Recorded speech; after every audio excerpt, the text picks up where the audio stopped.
Let's work on slide and pivot. So I'm in stance, and a slide is a slip with a step. So we call it slide, but it could be slip and step. But what we're doing is, the reason we're calling it slide is because we're sliding up the arm. So we're going closer or deeper to our opponent. Let's start by sliding and pivoting off our opponent's jab hand. So therefore I'm going to come off my back leg. So he throws his jab, I slide. So my back leg steps and I've come off the line. Now you'll notice my foot's gone outside my opponent's foot. And my shoulder will pretty much be in line with my opponent's shoulder. Now I'm going to pivot. And the pivot we start with is nice and short. See? Simple pivot. Now I'm just going to go back to guard. So I'm in my position, I slide and pivot. And then back to my guard. So once more, slide, pivot, back to guard. Now if I want a bit more range on this pivot, after I pivot, I will step. So I slide, and now I step.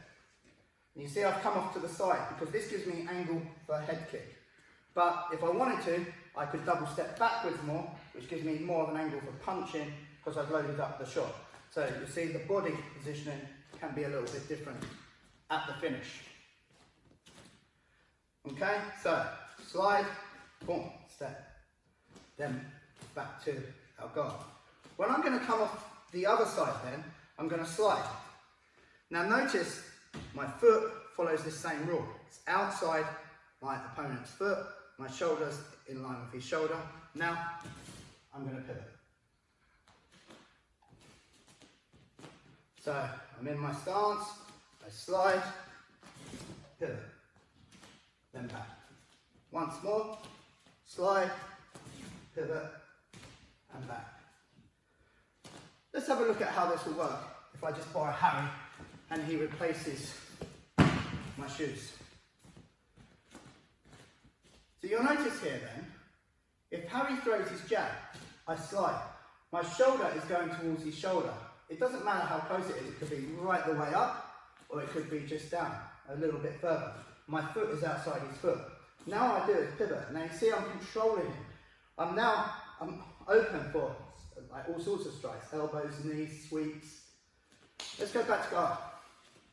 Let's look at the longer variation here. Harry throws his jab, I slip. Now I double step, boom. Now you see how I've come away, because now you can see as I pull back there, way, there's the kick. So there's the sweep. Yeah, there's the punch. So I'm now opening myself up for longer range attacks. As I was talking about earlier, if Harry threw his jab and I slide, and now I double step, I could go up this line more than this line. So more than out the side, but towards the back. See? Now I'm around the back of him for hitting into the body and firing the uppercuts. So I can change the line of attack with this technique. This is a nice way of knocking your opponent's balance, because if Harry threw his punch and I went here, then boom, I'm here. You'll notice Harry's got no stability in front of him, see? How I can just easily walk him away. But also I'm loaded for some big, heavy uppercuts. Let's look at how this works on his cross hand. Harry throws his cross, I slide. Now see, my foot again is outside his foot. My shoulder is in line with his shoulder. It's quite nice to put a spacer hand on him or a hook. Now we're going to simply just pivot. And you'll see that I've got this new angle. And I can open up with a whole load of attacks again. So let's look at that once more.